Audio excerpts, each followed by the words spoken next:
I still see shadows, so there must be a throng of people out there, but we should try to get started. Kathy's here now, so you're safe. And relax.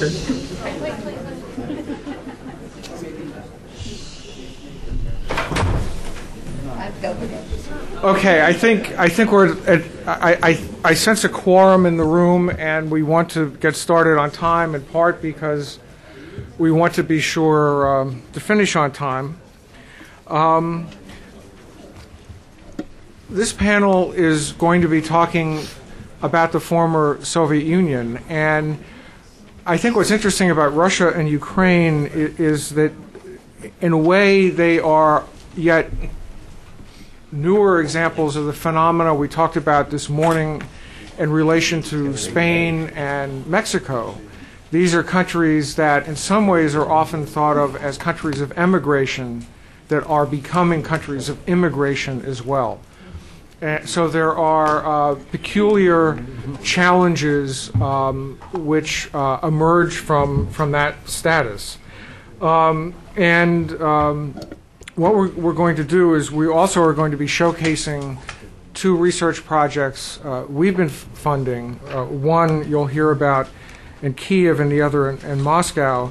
But we're going to start, for those of you who haven't been following the intricacies of migration in the former Soviet Union, with Tim Heleniak, who is from the University of Maryland but has worked at the World Bank and Census Bureau and knows the numbers as well as anyone. So he'll give a general sense of the migration patterns in the region, and then we'll hear from Yaroslav Polinsky about Kiev and Olga Vendina about Moscow. So Tim, the floor is yours. Okay. Thank you very much, Blair. Like Blair said, I'm going to hopefully provide a nice broad overview and let the other two speakers talk about the intricacies of what's going on in terms of migration in Moscow and Kiev. This is kind of the outline of what I'm going to talk about. I'm going to start by talking about migration numbers, which Blair has kindly said I do well. Hopefully I will do this well. And then I'm going to talk a little bit about migration policy and kind of the evolution of migration policy in Russia over the last decade and a half or so. I think Blair pointed this out at the beginning in his opening remarks, that Russia has become one of the chief migration countries in the world. It's second after the United States in terms of the total migration stock. And this is according to the UN definition of a migrant, that is somebody who lives outside their country of birth. Like I say here, the breakup of the Soviet Union by itself caused the world migration stock to increase considerably by some 28 million people. About 10% of the population in the former Soviet Union lived outside of their republic of birth. So they had made a migration move within one country. With the breakup of the country, they became migrants, and there was kind of a question of how these people would react to that. In terms of these same numbers, in terms of the percent of the population, you see there at the top, there's a couple of countries, United Arab Emirates, Singapore, Israel, countries that kind of have migration as kind of part of their national ethos. Russia actually falls a little bit off the bottom of this chart. You can see the United States is at the bottom. About 12% of our total population right now is a foreign-born person, and we are at or nearing historical highs that we had in the early 20th century.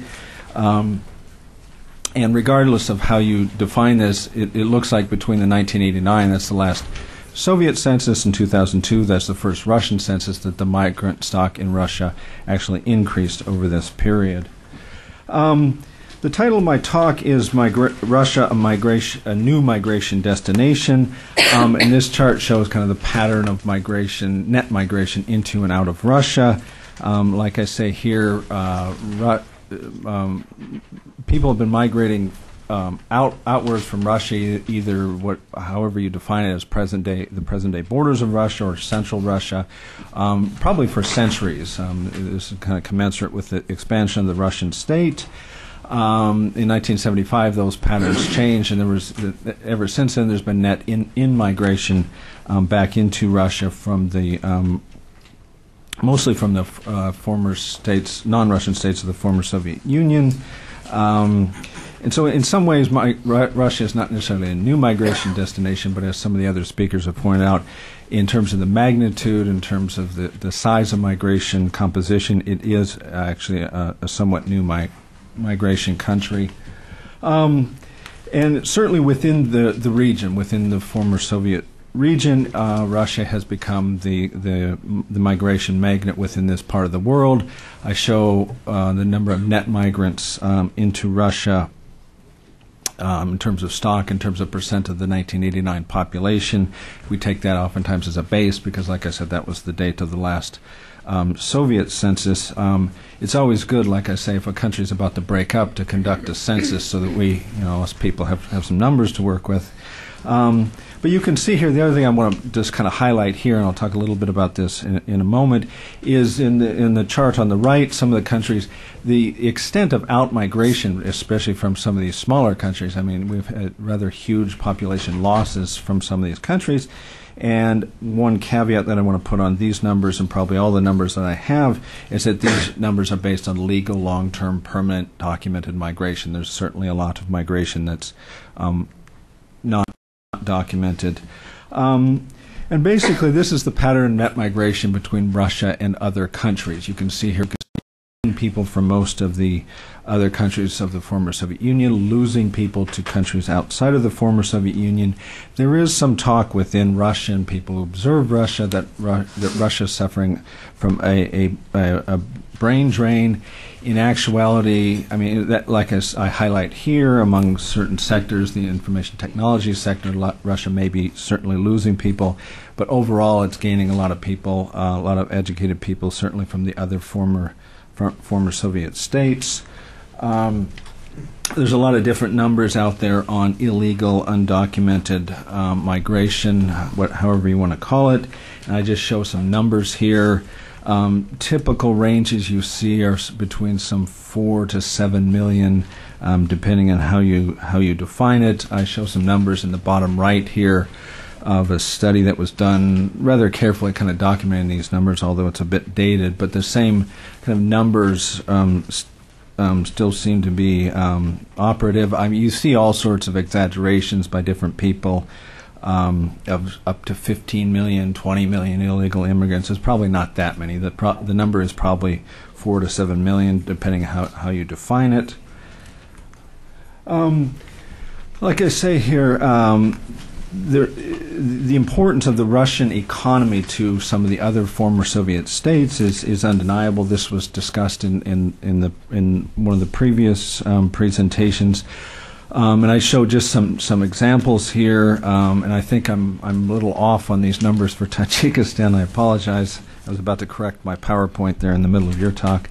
But anyway, the point I just want to emphasize is that there are rather large numbers of people who are working, living in Russia at least part of the time.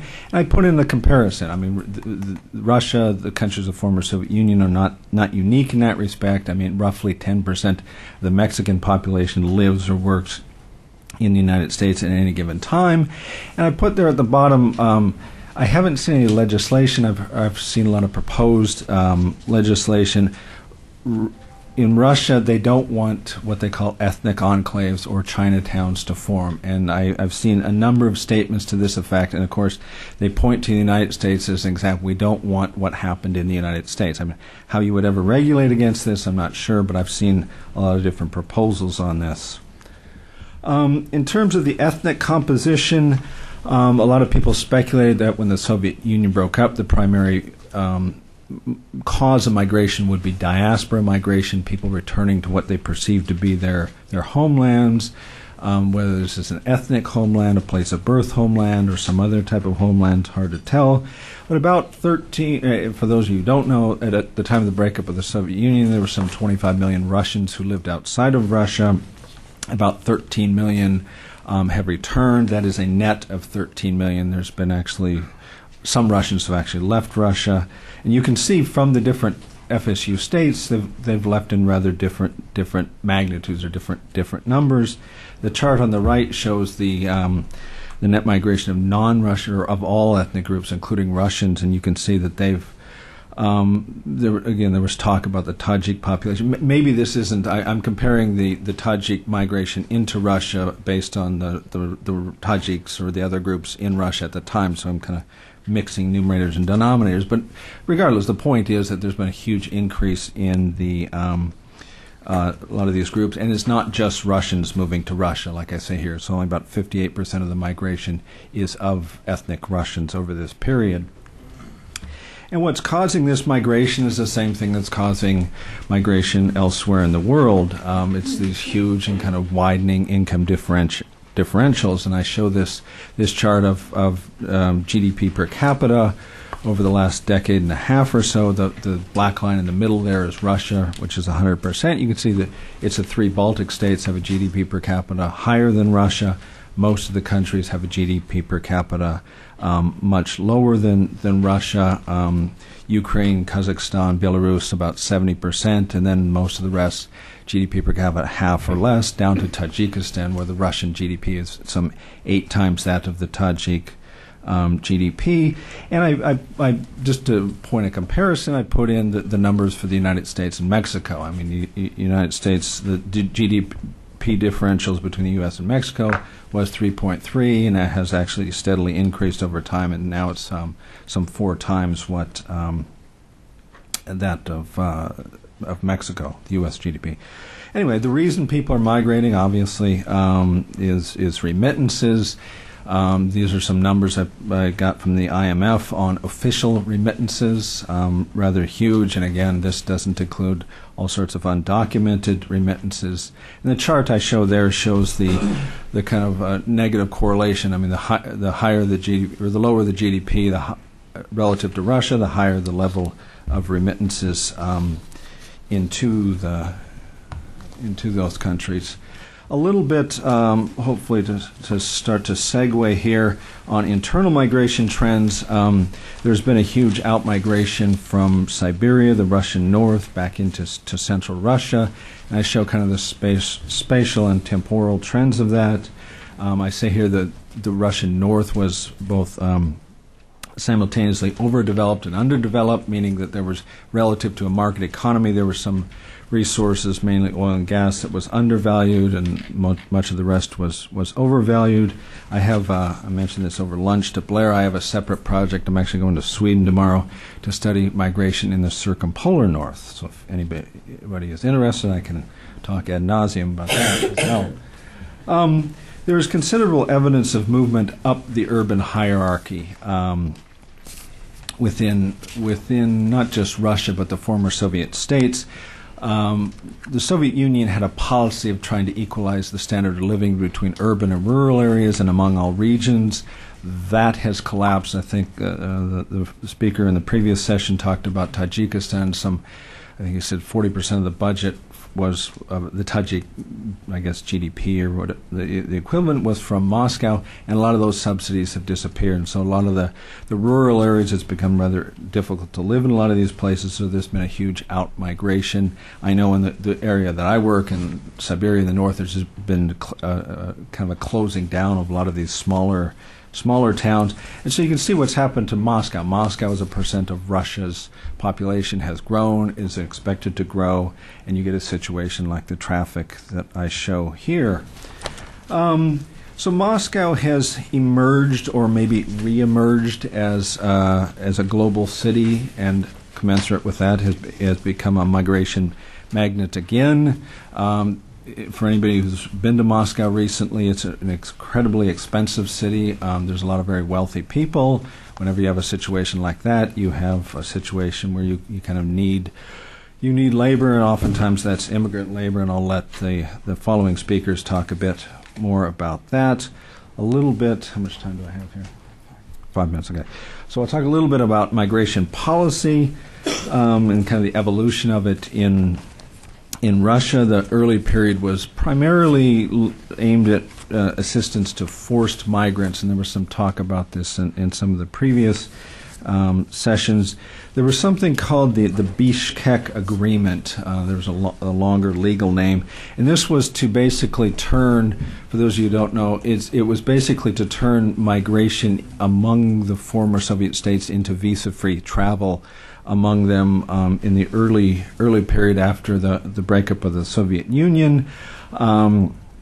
And I think the early migration in this early period, there was certainly a lot of refugee, a lot of IDP movements in and among these states, and a lot of the migration was done on a rather free basis, so to speak. There wasn't a lot of restrictions on migration. 1992, Russia created its federal migration service and began to pass various laws on refugees, involuntary migrants, forced migrants, and they abolished what we were talking about, the propiska, or the resident permit system in the country.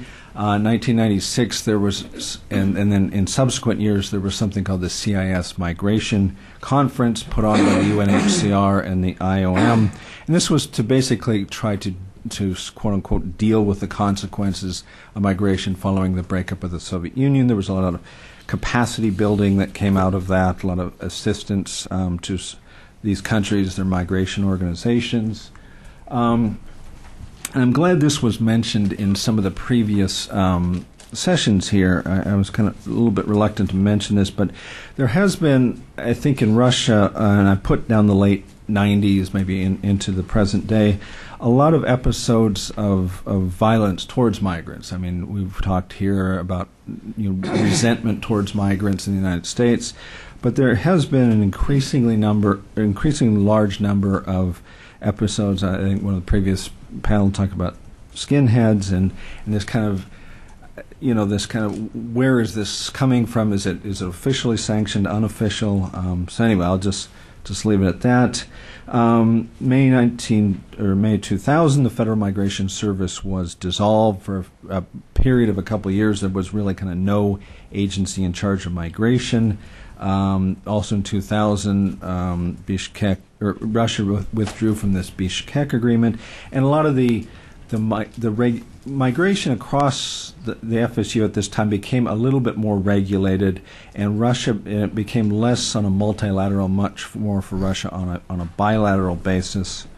One of the other issues that was kind of flagged in an earlier session was that it's a lot of this is differentials in population growth among a lot of these countries, and this is going to become, I think, a driver of migration on into the future here. I show the kind of differences in terms of population growth over the past and the future 50 years between the northern FSU states. That's basically Russia, Ukraine, Belarus, and the Baltics, and then the southern, meaning the Central Asia and the Caucasus. And you can see the differences are rather large. And then what's happened is that the Federal Migration Service was restored under the Ministry of Internal Affairs, so it became much more of a kind of policing operation. This kind of nexus between using migration or migration policy as an anti-terrorism measure. Of course, we hear a lot about this in the United States as well. Russia went through kind of an internal debate about its citizenship policy, and we heard a little bit about this from Oksana. And basically in 2002, they came down with a slightly more restrictive policy. There was a policy document that was passed where this issue of replacement migration, of using migration to make up for what is commonly known, the great population shortfall that Russia is expected to continue. So in 2002, there was this debate. The hardliners seemed to kind of won out on that, but this debate seems to be kind of continuing. There seems to be kind of a growing realization that Russia needs migrants, and there's efforts to kind of register these people. And like I say here, the debate continues on into the present. Thank you.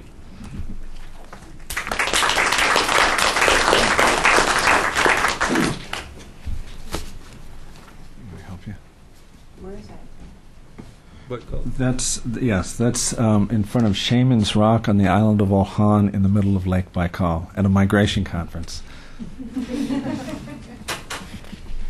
And now we're going to move next door to Kiev and Yaroslav Polinsky. Yeah. Yaroslav? Yeah, thank you.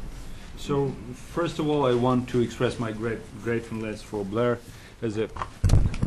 First of all, I want to express my gratefulness to Blair as a founder of the Western-style migration studies in Ukraine, and I want to tell you in a few words about the general situation with migration in Ukraine, a broader context, because to speak about the migration in Ukraine and understand it is impossible without understanding the general picture in Ukraine. And I also want to tell you very shortly about the general situation and general discussion related to the situation in Ukraine. So discussion, migration and tolerance in Ukraine will remain just an intellectual exercise unless the Ukrainian society realize that both the communist and the post-communist periods of its development are in the past, and that if we wish to join the civilized world, we need to treat each other in a civilized way. Today, I would like to draw your attention to an important component of our civilized identity, namely the attitude of the society and the state to the individual members as an essential part of the society's state's well-being. It was with the emergence of the individuals as citizens that turned tribes or unions of families into states. It was the attitude to each individual and his or her needs that formed the steps and stairs up which the humankind worked from the original primitive and savage customs to present civilized social structure. It is essentially the attitude to each individual rather than fast railways or electronic communication that defines the degree of a society's development. This correlation was first observed and promoted back in the early 20th century by prominent Spanish philosopher José Ortega y Gasset in his famous book, The Revolt of the Masses. So what is happening in contemporary Ukraine? According to the data published by the World Bank, in migration and remittances, Ukraine is second on the list of countries which the average level of migration flows. Last year, Haidutsky mentioned that about 4.5 million Ukrainian citizens reside abroad. Somewhat more realistic is, in our opinion, where the data cited by Libanova, who stated that according to different estimates, in average from 2.5 to 3 million Ukrainians work abroad during 6 months. Whatever the true numbers are, the study of Ukrainian migration to Europe, where our fellows countrymen most often undertake employment, is a relevant and even urgent pursuit. Today, Ukraine seems to keep the tradition of the Soviet Union, whose leaders always believed that the country's population is an inexhaustible and self-reproducing resource that does not require any special attention and, as a result, lost both this resource and the state. The few researchers who are aware of how serious the problem is come to this sad conclusion. A significant part of our labor potential is already outside of country. According to the survey conducted in 2004 by the scholars of Lviv National University, the majority of the respondents from the Western region, over 55%, stated that among their family members and friends there are people who immigrated abroad for permanent residence or temporary employment. There is a significant difference in the external direction for labor migration for permanent residents. People go to America for good and to Europe, mostly Italy and Portugal, to undertake employment. Under current situation of demographic crisis and mass migration of the most active labor force, there is a question to be answered in the nearest future. Will Ukraine be able to modernize its economy and become attractive to its own citizens, not only as a country of their birth, but also as a state with high standards of living? It is already evident that in many cities, except for Kyiv, there is a growing and considerable tendency of population reduction. With depopulation on the rise, many cities and regions will hardly be able to successfully compete for the labor force with foreign countries and neighboring regions. Ukraine has a territory that can be crossed within a day, so the problem of transportation cannot be very important. Moreover, the distance from Lviv to Rome is almost the same as from Lviv to Luhansk. The population will inevitably lead to a surplus of residential property, i.e. apartments and buildings will be vacant not only in the villages and small towns, but also in the big cities. This trend can already be observed in some smaller cities in Donetsk and Dnipropetrovsk Oblast. To prevent these cities from disappearing, local authorities need to take urgent measures to attract citizens from other regions in all possible ways, with free or subsidized housing, compensation of moving costs,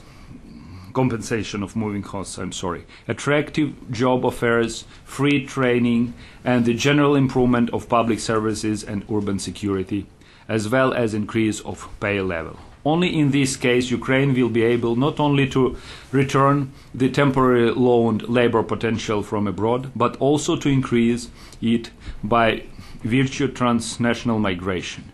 If this ever happens, the country that is successfully developing will inevitably attract immigrants from abroad, and Ukraine will have to master the skills of coexisting with representatives of other cultures and traditions.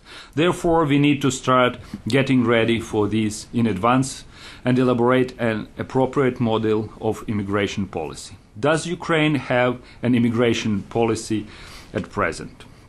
If one believes the information of the website of the State Committee for Nationalities and Migration, the answer is yes. But if you look at the problem in a wider context, the answer is no. In Ukraine, government, possibly except for the State Committee of Nationalities and Migration, there is no understanding of the problem that is approaching. During the last years, Canon Kyiv project has conducted several of researches. I want to introduce you our last findings from the focus groups conducted in Ukraine. So we have focus groups with citizens aged 18, 25 and 26, 40. The objective was to explore their attitude to migrants and elaborate methodology for further surveys among Ukrainian citizens on tolerance and tolerant attitude to migrants. Small as it was, this study provided ground for some tentative generalization. The majority of respondents believe that an immigrant is a person who comes to Ukraine from abroad with the purpose of employment, in search of better life. The first association triggered by the words immigrant and immigration were wanting a better life, a lion, not ours, a newcomer from abroad, a person who has escaped from her life, and a person looking for a better life. Most respondents think that now the problem of immigration is relevant for Ukraine in general, and that the state immigration policy in generally rather loyal. According to respondents, most immigrants in Kyiv and other cities of Ukraine originate from China, Vietnam and Arab countries. Representatives of the former Soviet republics, Georgia, Armenia, Azerbaijan, Moldova and Belarus, also maintain a marked presence. Respondents shared the view that the number of immigrants of African origin has greatly reduced in comparison with Soviet times. Kyivites believe that immigrants come to Ukraine for education and employment and divide the latter into two groups: cheap labor force, unskilled workers who arrive in search of any job and agree to work under the conditions which are not always advantages for Ukrainians. Respondents maintain that most of these migrants originate from Moldova, Belarus, and Tajikistan. Educated and highly qualified personnel invited by Ukrainian companies to work for them. These immigrants have much higher income and compete with skilled Ukrainian workers, especially university graduates. In addition, there are some immigrants who move to Ukraine in order to launch their own businesses here. Respondents believe that most immigrants in Kiev are staying in the country illegally. They think that only students, entrepreneurs, and contracted high-qualified specialists are legal migrants in Ukraine, while the majority of low-qualified foreign workers who make up the cheap labor force group are illegal migrants. Contrary to the reality, most Ukrainians who participated in the survey are convinced that in the past 5 to 10 years, the number of migrants in Ukraine capital has increased dramatically, and that this tendency will persist. They explain such prognosis by the fairly loyal policy of the country towards foreigners who either stay in Ukraine, favorable economic and political situation, and absence of military and serious ethnic conflicts in the country. In general, personal attitude of most respondents toward immigrants is neutral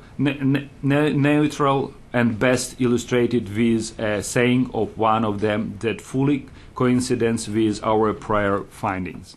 The main thing is that they stay away from me. If they want to study, let them study. If they want to work, let them work. They have their life and I have mine. It is also worth mentioning that middle-aged respondents were less tolerant towards immigrants than young people and often demonstrates negative attitudes in discussing the immigrant situation.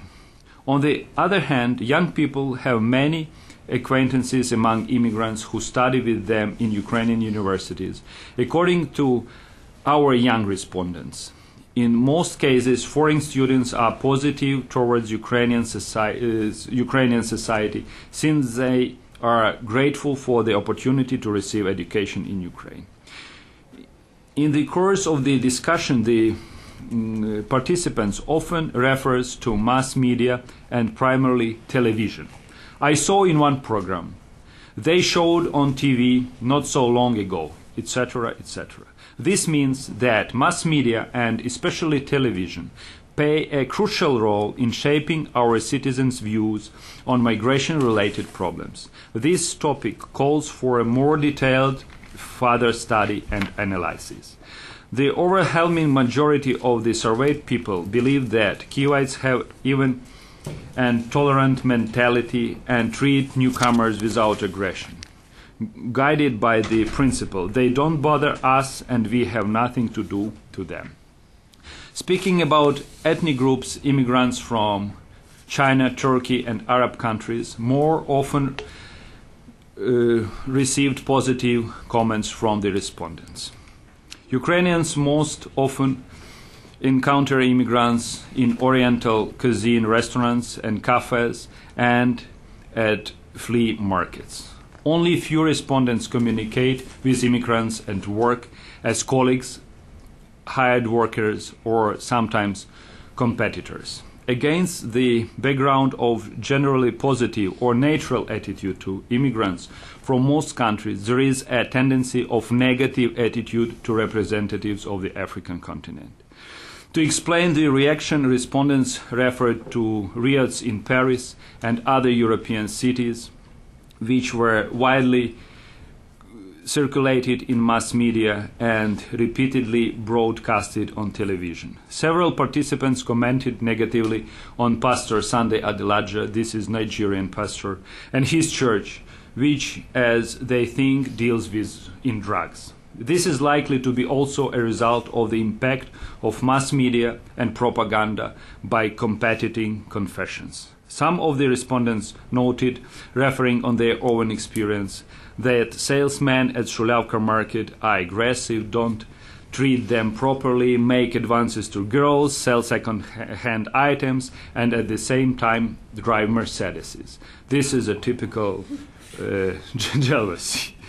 We may say that at present immigrants from African continent comprise the only group whose presence in the city received explicitly negative assessment from the respondents. At the same time, Africans surveyed this winter, over 100 people, pointed to numerous cases of unfriendly attitude on the part of local population and even cases of aggression and beating. We interpret this as an alarming symptom of the general increase in aggression and intolerance in this city, which requires immediate analysis and prevention. The main problem, in our opinion, in the opinion of the respondents, which immigrants face also in Ukraine, is expressive attention from law enforcement bodies and the character of relations between police and immigrants. Most respondents noted that policemen view immigrants as a kind of money source and feeder, and thus pay too close attention to them. Younger participants turned out to be more knowledgeable about organizations which promote violence and aggression to foreigners, although some middle-aged respondents were also aware of them. Skinheads are perceived as young people who try to be different. As individuals, they may be normal from the point of view of our respondents, but when they get together in groups, they try to show their superiority over someone. Immigrants are the least protected group, especially Africans, whose residence in the country, in the opinion of skinheads, is often illegal. Therefore, the problem has above all a social dimension. In our opinion, skinheads are not so much conscious promoters of any systematic racist beliefs as lumpen young youths attempting to assert themselves both in their own eyes and in the eyes of the others by humiliating the weakest. Of course, under no circumstances does this preclude of law enforcement aspect, but there is no country in the world where police alone have been able to resolve the issue of youth violence. Therefore, we believe that this problem demands comprehensive attention of all Ukrainian society. As a commentary, we may add that given that with their 500,000 population, for instance, Troyeshchina or Obolon, districts of Kyiv, do not have any public swimming pool or other sports facility, but instead they have countless pubs, casinos, and slot machines. It is no wonder that this environment produces asocial and aggressive youth groups. In conclusion, I'd like to state that it is only effective cooperation of educational institutions, mass communication means, national and local governments, NGOs, as well as continuing support from international community and charitable foundations that can make Ukrainian society become a true and desirable home both for its own citizens and potential immigrants who are willing to settle in Ukraine and make it the homeland of their children. Thank you very much.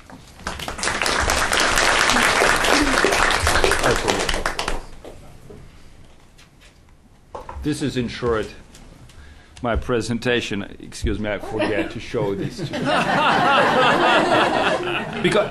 Because in the morning I recognized that my presentation is more than 25 minutes long, so I have shortened it, and that's why I have lost this is the illustrations.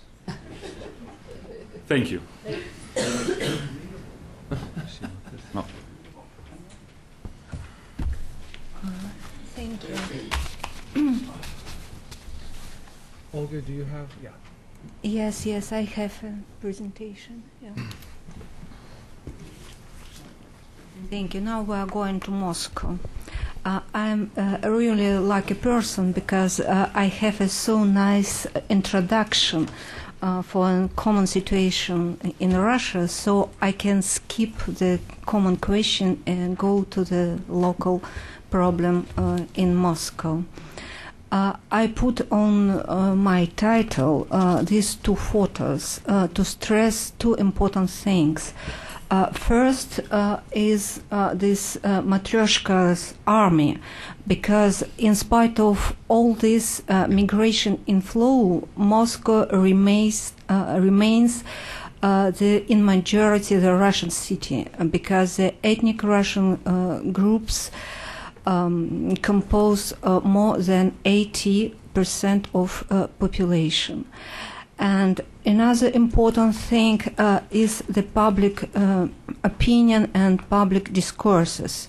I share a point of view of Oksana that the discourses can be even more important than the law, because we can interpret the law in a different way. And I show you just this advertisement. It's written in Russian that Moscow needs a labor force, but you can see how this labor forces is represented. It's just a colorful bottom without any human peculiarity. There are only peculiarity. This is some ethnic groups who should to come to Moscow, because there are no any human threats. So this labor force not considered like humans, just like a labor force. For me, it's a very important point also. So the question I would like to deal with is, it's finally, because there are two questions. How are the different ethnic groups inscribed into the urban landscape? And the second one, how do city governments and public discourses deal with the increasing diversity of urban culture, especially when it results in a higher fragmentation of the urban landscape? This is quite a difficult question, because you know this is a huge problem of the statistic and the data in Moscow. So I have not many time to concentrate me in the question of the source of my data. I just show you the results. On this map, you see the share of Russians by residential areas. More intensive color is more higher the share of Russians. From the right side, you see this is a map represented the Soviet Moscow. From the left side, post-Moscow. So this area in the center, in the yellow contrast, is the more ethnically. Oh my God! This is the most diverse area with the low share of the ethnic Russian population. From the Soviet time, you see the considerable shift from the Soviet time to post-Soviet time, because not only the central and southwestern sector became more diverse, but also the southern and southeastern sector. But the new ethnic groups, there are no the homogeneous, and they split by the many indicators. First of all, by the incomes and by social position.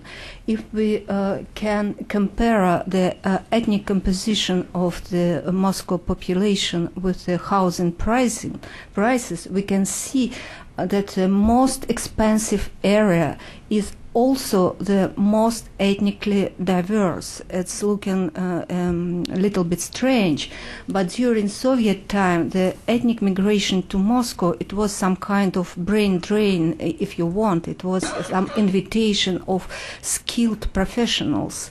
But the situation was changed in the post-Soviet time, because finally this inflow was splitted. The ethnic elites we are going also to Moscow, is the brain drain also was continuing, but it was also the economic migrants inflow very important in this time.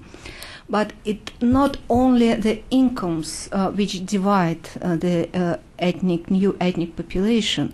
This is also the question of ethnicities, because there are some close ethnicity and the stranger.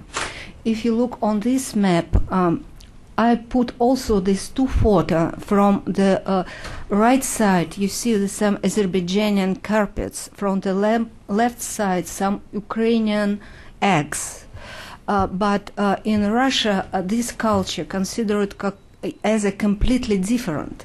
But you can see finally that there are some similarity which origin not only from the Soviet time, but from the prehistorical, from some Byzantine heritage, from Osman Empire heritage and Russian Empire also.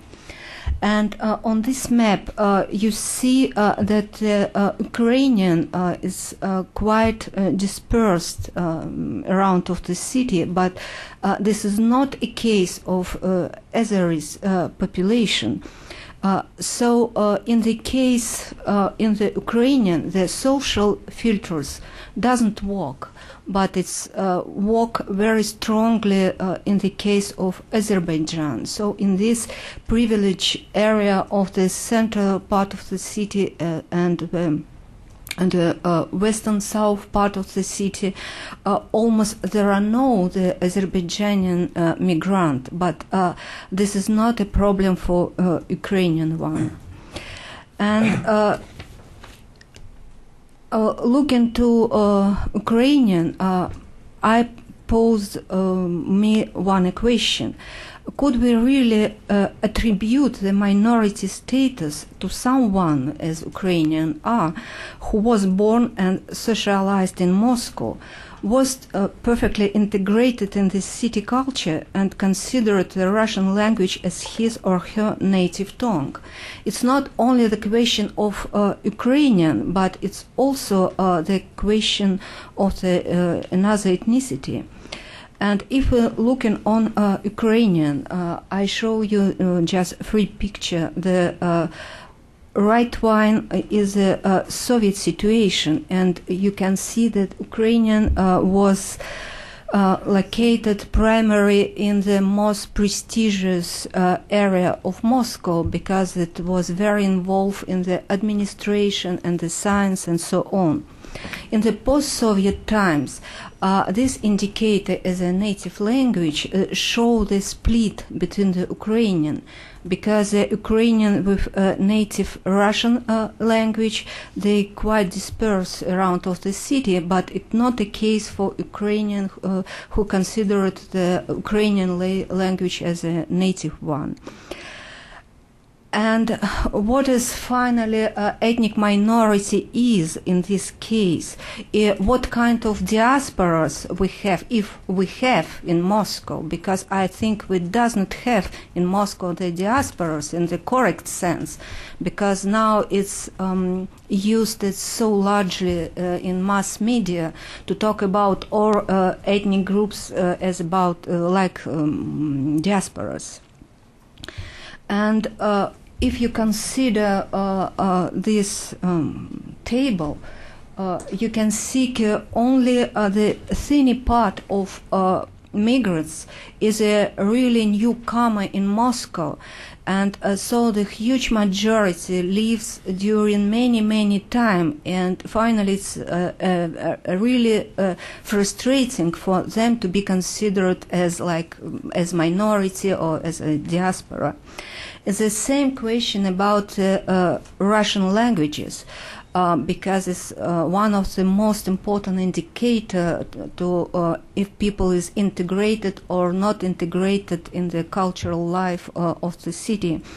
And you can see that even the Chinese have a 3% of this ethnic group with Russian language, which is considered as a native one. In the case of Jewish population or Ukrainian, Belarusian, and even Georgian and Armenian, there are a huge percentage of the people who look on Russian language like on the native. And I would like to turn from statistics to the discourses now, because for me it's also a very important question.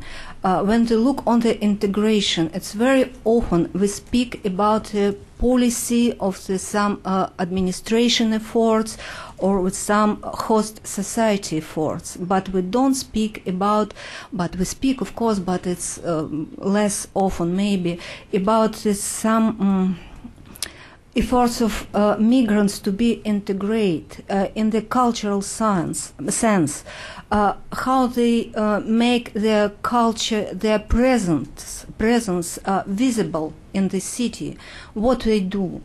With talking about the political discourses, because it was discussed during the previous session, I could resume that Moscow administration and Moscow politicians, they support primarily the cultural diversity, but they divided the cultural diversity from the people who have this cultural attitude. So the migrants, it's not some cultural experience, it's only the problem. At the same time, the culture is our richness, it's our future, and so on. And in Moscow, there are a huge pressure from the majority to minority.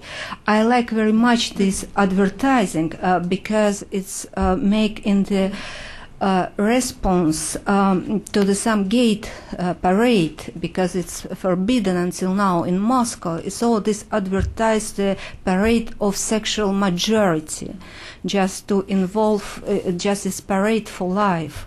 And this kind of attitude is very important not only for some social group of social subculture, but also in the sense of ethnic groups. Sorry, I need to go more close maybe because I not see really clear. For me, it's a very important citation from the book. It's academic books. It's not some journalist review or newspaper. The Moscow is a Russian city at first, donc it's a city with a huge Russian majority. If migrants assume to live in Russian capital, they should accept the lifestyle of Russian city and refuse of many ethnic and cultural attributes in order not to be visible among the Moscow residents and not to be the cause of the mutual misunderstanding and conflicts. So this complete assimilation of ethnic group is considered like a normal way of integration. And talking about the public opinion, there are some discrepancy between the Russian public opinion, the public opinion of Russians, and opinion of migrants, because a huge majority of Russian thinks that migrants don't want to be integrated.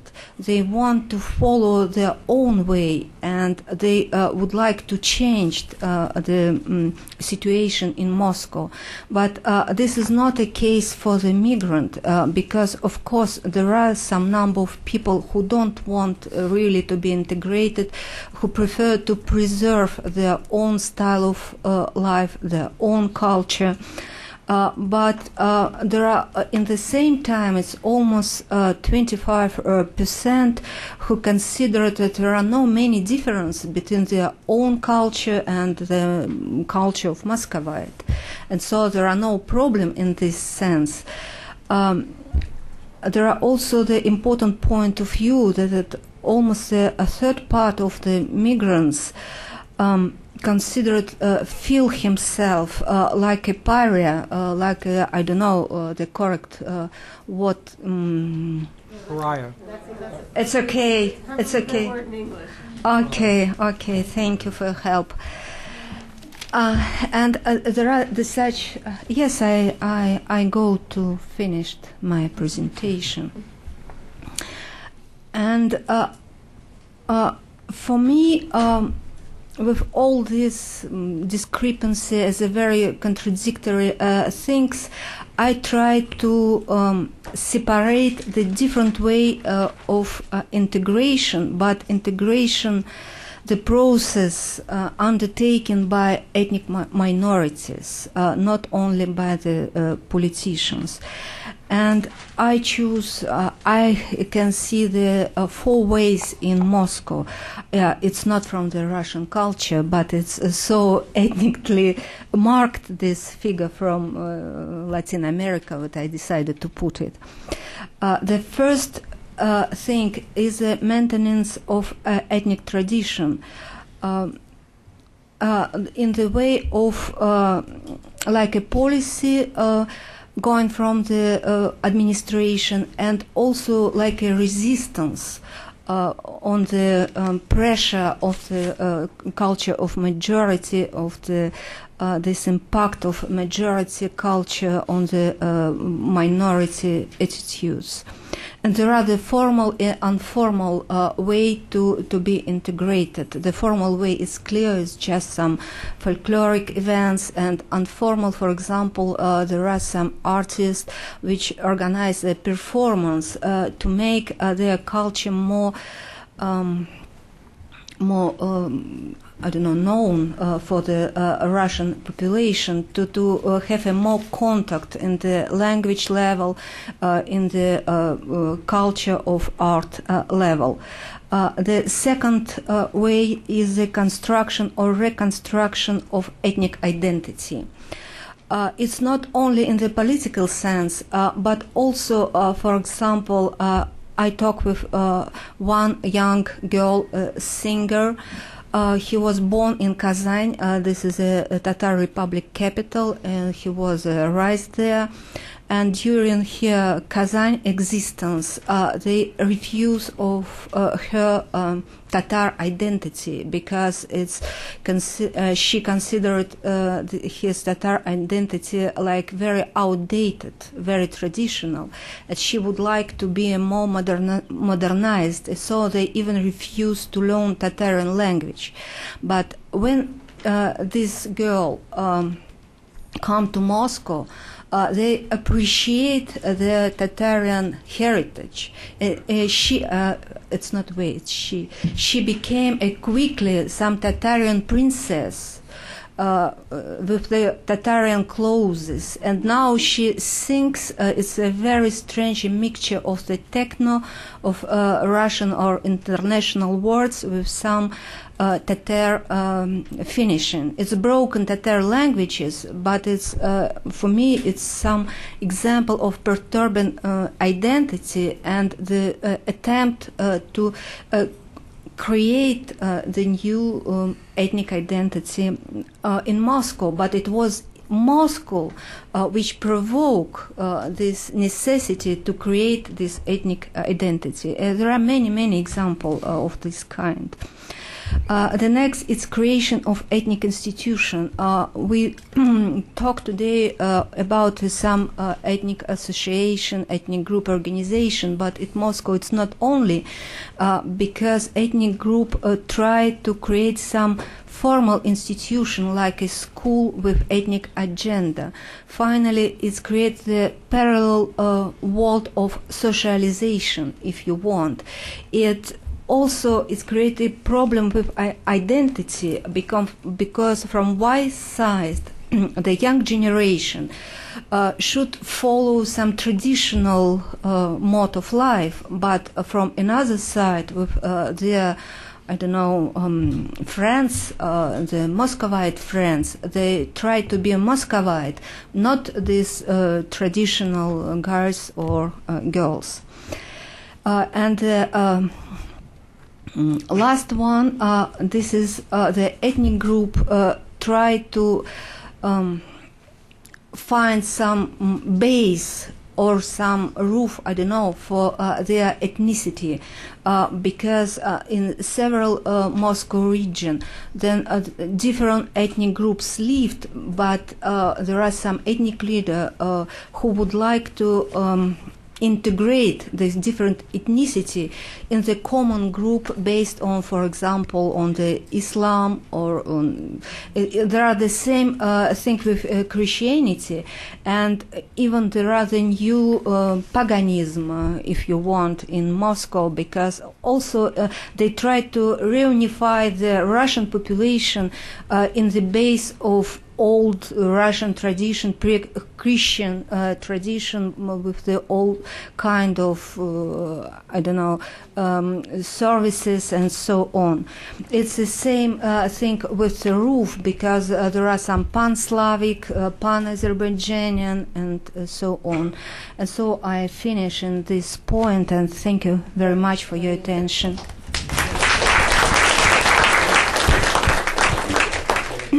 Thank you. Everyone stayed right on time, and I want to thank you for that. We have a half hour for discussion for this panel. We'll go first to Harley Balzer.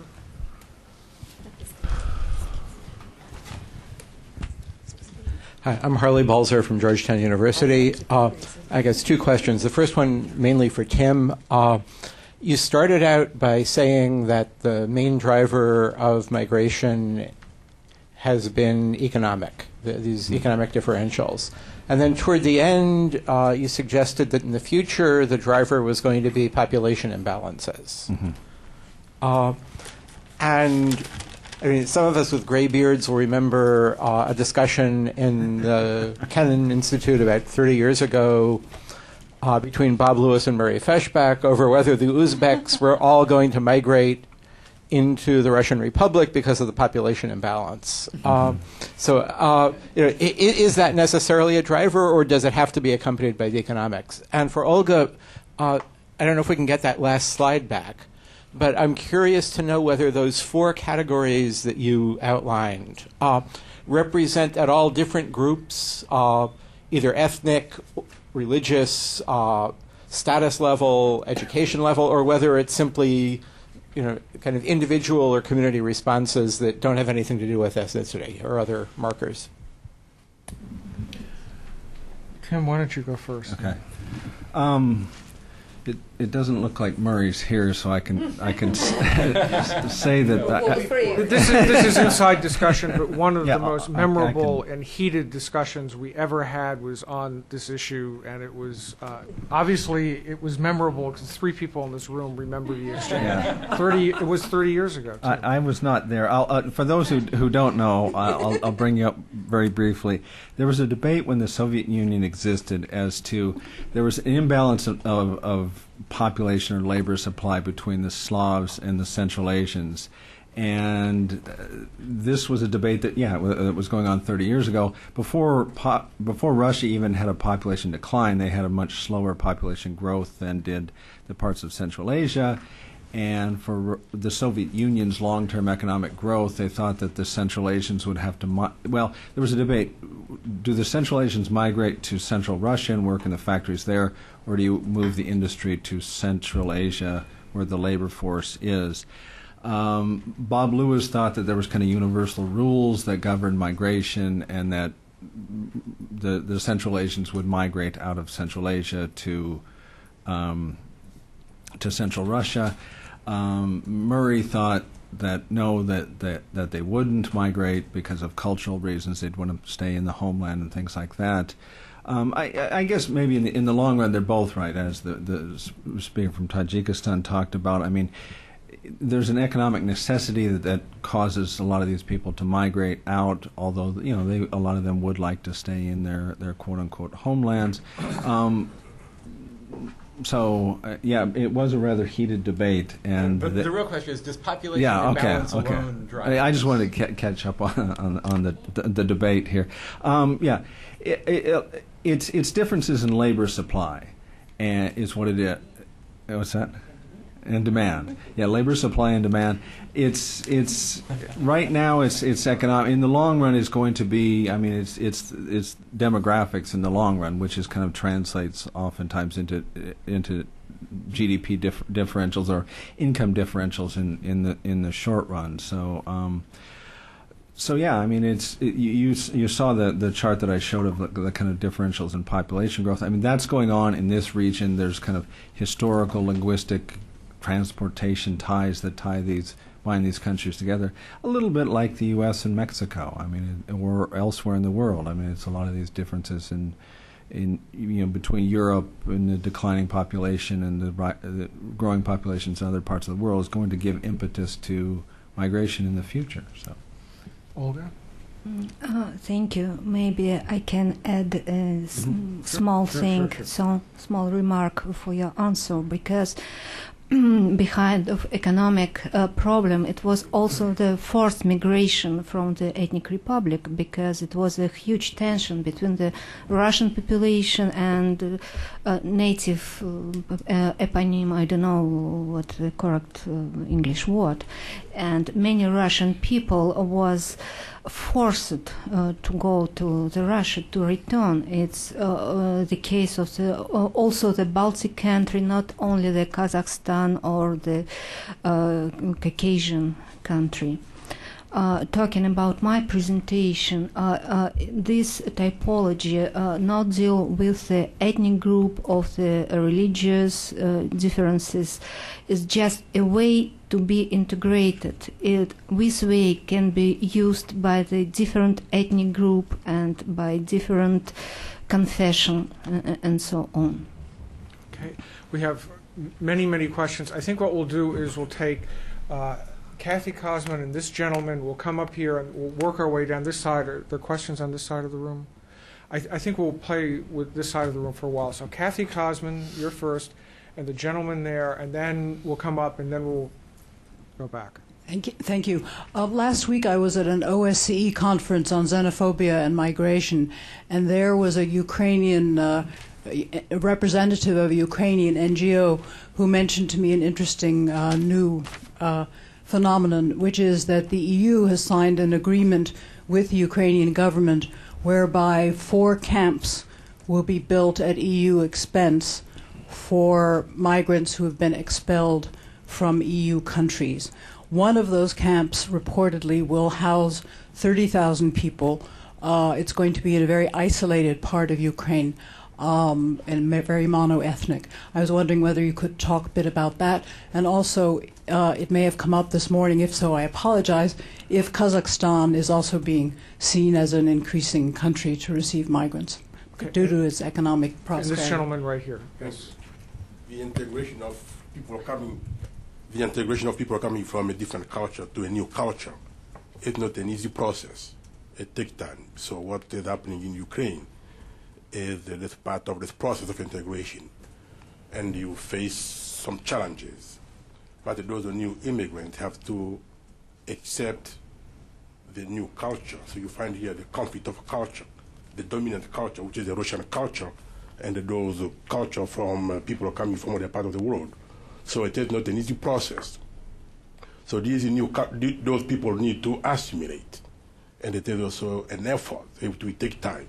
Maybe their grandchildren will be properly assimilated. But at this moment, you can expect those conflicts that you are describing. So it isn't new.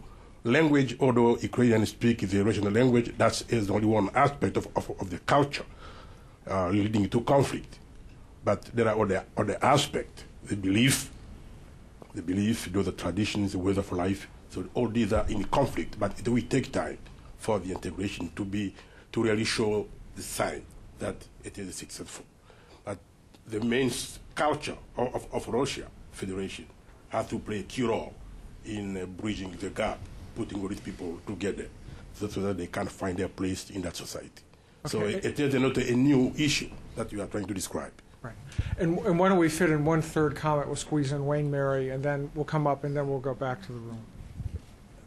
If Dr. Vidina would comment on 2 aspects of ethnicity in Moscow from her presentation. I assume that when you in your charts, when you use the term Russian, you were referring to Russian citizenship, which of course in a place like Moscow includes a vast variety of ethnicity.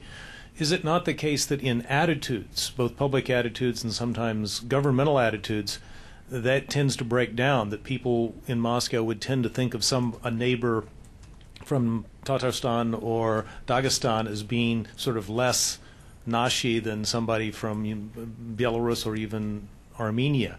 And so that there's a lot more ethnic complexity there because it doesn't just affect country of origin, but ethnicity of origin, which in the Russian Federation itself is very immense. And second, is there a problem increasing? I've heard that there is a problem increasingly for migrant laborers, particularly from Central Asia, but also from Moldova, who are of a generation where they went through schools in the post-Soviet period and so didn't learn Russian, whereas their fathers and mothers all would have known Russian, that you've got a lot of people working in Moscow now who are, in a functional sense, not literate because they went through a generation where they were not required to learn Russian. Is this a significant problem? Does it lead in particular forms of exploitation? Okay, Yaroslav, maybe you can say a word about the camps. So I want to say that And the microphone. I'm sorry. I want to say that during the last years we have signed a couple of agreements with the European Union, and we are, so to say, preparing for readmission, which will be introduced after 2 years. So according to this program, Ukraine should prepare 2 or 3, you say 4. I know about just that 2 are building now, one in Chernigiv region and another near Odessa. Now we have only one such camp in Pavshino in Transcarpathia, and it works. So in fact we are preparing for this cooperation with Europe. So this is just preparation work. So we can't say that we have problem with this camp, so to say. No, but the point that you were making is that the European Union is prompting Ukraine to build the camps. Prompting, I think that they give a financial aid and they demand. Well, they pay for the building of the camps. And Yes. after that, everything is for the Ukrainian government. Yeah. Correct, but the idea is that when people are detained in Europe, they will be sent back to Ukraine into the camp. Not back to. In many cases, they're not have nothing to do with Ukraine, as I understand it. I may be wrong. Yeah. Well, we can talk about this. So let me tell you what I know. According to the agreement on readmission, people who will be detained in the European Union and it will be clear that they come from the territory of Ukraine will be returned to Ukraine, and definitely they will come somewhere. So the European Union financed the building of 2 camps in Chernigiv region and near Odessa, where these people should be put before they should be legally, so to say, treated by Ukrainian government. Okay, I want Oksana and then Pep on this point, very quickly. Just on this point, the question I wanted to ask, if there is We're getting you a microphone. I wanted to ask if you know if there is a clause in the readmission agreement that applies to asylum seekers, because that's the concern of the UN HCR in particular, that some of the people who are sent back, they're in fact eligible for refugee status, and the danger is they might be sent further back. And some of the agreements that the EU concluded, in particular with Albania, I believe there is a specific clause that says different treatment of people who are in asylum situation. Is there such a clause for Ukraine? Do you know?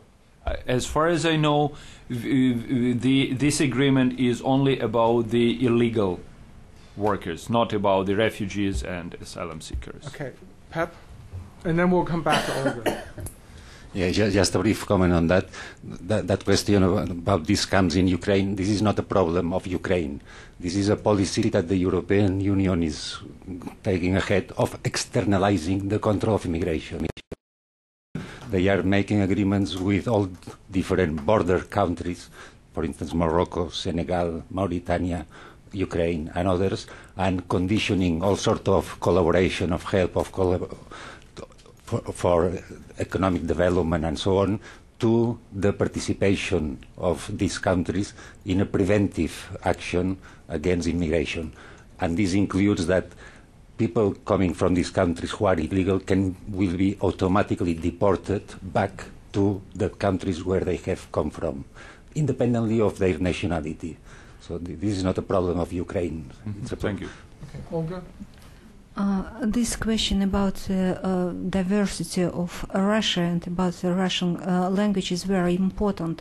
From my concern to the diversity of ethnic diversity of Russian population, because now there are, from my point of view, is a very dangerous process of creation, of minority creation, if you want, or of the diaspora creation. For example, the Tatar was never like a minority or like a diaspora in Moscow, but now they considered like a diaspora.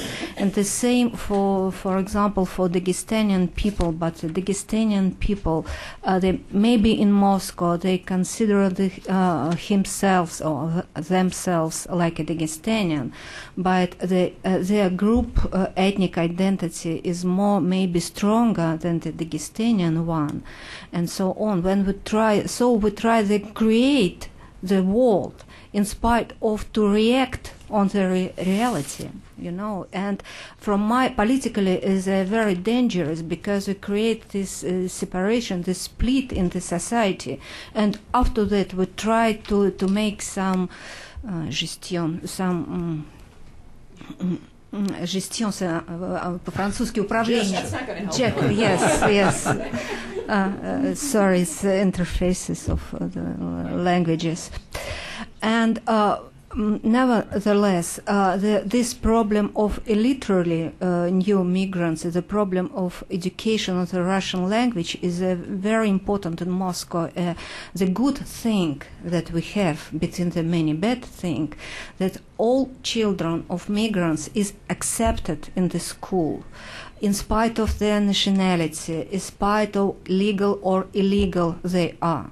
They can go to the school and they can make their education and to be socialized in the Moscow.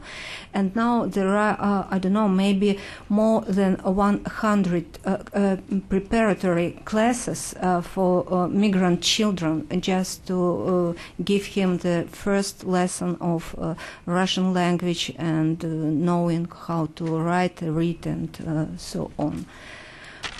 It's considered, because there are two parallel process. Finally, there are the political of, it's not Russification, it's politic of integration, but from another side, the ethnic minority, the ethnic group promote their own identity, and they struggle for specific ethnic schools. Just they argue this thing with necessity to preserve the culture, to preserve the cultural diversity. So this card is playing from both sides, and it can give us some, I don't know, unexpected effect, because finally the politics and the politics of different groups, there are so many interests in playing in the huge city that we cannot preview, I don't know, the correct result. And there are also the discourses, because there are the politics, there are the law, and there are the meanings, what people think that they tell one or another thing. So it's a very, I don't know, unstable situation. Okay, we have about 10 minutes left, and I have 4 people. So we'll take these two, come up here, then we'll go to this side of the table. Did you have a question as well? No. Okay. So right here. Thank you. I think one of the themes coming out of this discussion is the fluidity of ethnicity with global migration. And I give you the example of the United States. Who was an American in the 19th century versus the 20th century versus where we're going with the 21st century. And there's one thing I haven't heard either in the morning session or right now, and that is the ultimate integration. Could you, any of you, speak to the ultimate integration of interethnic unions and marriages? Thank you. And right next to you, yes. Marie Price. I'm from George Washington University. And Tim raised the idea of the global city, and Moscow's a global city, Kiev's one, and many of the cities we heard about today, Johannesburg, Barcelona, Washington, Toronto. And it's very hard to separate global city status from places that get large amounts of immigrants. I think the two are really interconnected in important ways and becoming more so. So my question is, in the Russian or Moscow or Kiev, is there a politic or policy that sees to gain a greater global status that diversity immigrants are actually part of the mix in a positive way and not a negative? Mm-hmm. Okay, why don't we respond to these? Any questions about marriages and... I'll just talk briefly about the fluidity of ethnicity. I mean, that was certainly the case. I mean, in the Soviet to post-Soviet context. I know in the context of, say, censuses. Well, first of all, in 1989, there was no question or concept of a Soviet citizenship. I mean, everybody was. There wasn't migration in and out. Now there is, and I mean. One thing that the Soviet Union never did, and none of the successor states did, was allowed. Well, some have allowed. They don't allow dual ethnicity in the censuses. I mean, certainly, in a lot of there was a lot of mixed marriages, and there was a lot of people who had kind of a legitimate right to different. Citizenships when the country broke up, and so there was kind of a bit of shopping around for which would be the best one. And I think one of the earlier speakers said a lot of these people kind of retained a Soviet citizenship or a Soviet passport because they thought, oh, this is just temporary. The country's going to kind of be reconstituted rather soon, and so they put off. And a lot of these countries said, okay, by some date you have to get a citizenship of Russia, Ukraine, whatever country, and then they kept kind of postponing this because people kind of kept putting it off for a period of time. So, okay, and shortly, yeah. Yes, about marriage. The bad thing for me, I talk about toujours, always about the bad thing. The problem, we make from this ethnic identity the priority, because now it's considered like a first importance factor for social differentiation, but it is not. And so the people, they live city, there are the urban culture, and for many people, their ethnic identity is just, I don't know, it's unimportant factor, though it's not affect any marriages, because the people. Of course, there are some traditional fashion of life and so on. It exists. The people would like to marry the representative of the same group, but there are a huge group of people who not consider their ethnic identity like a very important. Especially during Soviet time, we have a mixture of the different people. Finally, this ethnic identity is just a choice. And how we can see in the example of Russia and Ukraine, people just easily changed their ethnic identity. Many Ukrainian became Russian, and many Russian became an Ukrainian. It's the same, for example, for some mixture marriage, for children from the mixture marriage. The people just choose, make their choice, and so on. And about a good thing, because the bad thing is take our attention, because it's more dangerous than the good. The good thing is like a normal thing. It's just a normal standard, and we like to reach it. So, talking about the positive impact, I think this cultural intervention into Moscow is a very, very positive thing, because really it's make people more flexible in a different way. I think it's make a huge impact on the politics, even on the democratization, because it creates some pluralism in the society.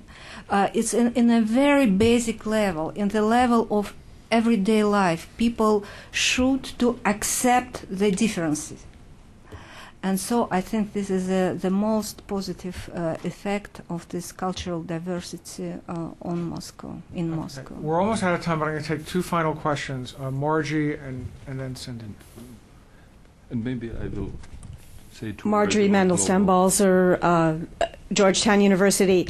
I want to go back to the dangerous side of the discussion we've been having, and that is to return us to some of the roots of this increase in skinhead violence and to try to help us understand a little bit more for a question to both Tim and to Olga Vedina. What do you think the increase is all about, and is it connected to some of these issues of ethnic enclaving or fears about terrorism? How do we begin to think more deeply about the increase of the violence? Cindy? And actually, this dovetails nicely with Marjorie's. I'd like to hear from the participants about how they think social class plays into some of the results that you spoke about. We have support for the contact hypothesis. The more they know immigrants, the more positive they are. Does that only work for college students? Because certainly with your maps, Olga, it did seem that the schools that are being asked to have special courses in Russian and have special tutelage are not necessarily in the richest neighborhoods. They're going to be in the poorest. And so pulling in on that idea of tolerance, maybe talking a little bit about the social class or the class status of immigrants and reactions to them. Okay, Yaroslav, I'm going to have you go first because you didn't get to comment on global, and maybe you already gave your analysis of skinheads, but maybe also the social class issue. So I want just to say good news in 2 words about the globalization. I think that not only Kyiv, but such Ukrainian cities like Kharkiv, Odessa, Donetsk became global. So international and migrants find their home in these cities. So from this point of view, this is even better example than metropolitan city, I mean Kyiv. Speaking about skinheads, this issue for Ukraine is very new, first of all, and very complicated because it is very interesting that it is influenced from not only our domestic, so to say, problem, but this has also influence from outside, from our neighbors, from European Union and from Russia. So I don't want to say that Ukrainians are so good that, but from another hand, this influence is now very, very important, and so we just on the beginning of the way how to work with this problem.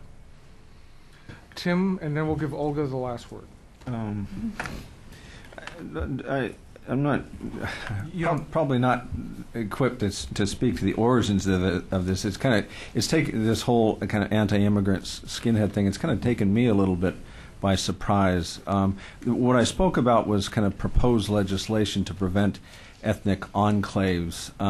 One thing I do want to mention, though, to those who don't study Russia, I mean, Moscow is an anti-immigrant city, not just to people from outside of Moscow, but outside of Russia, but inside as well. I mean, there's all sorts of, and this has a long history going back. I mean, officially you should be able to move wherever you want in the country, but kind of unofficially, I mean, Lushkov can say, I don't want immigrants, and so that may kind of be reflected in some of this public opinion that we see going on. So I'll let the resident of Moscow speak.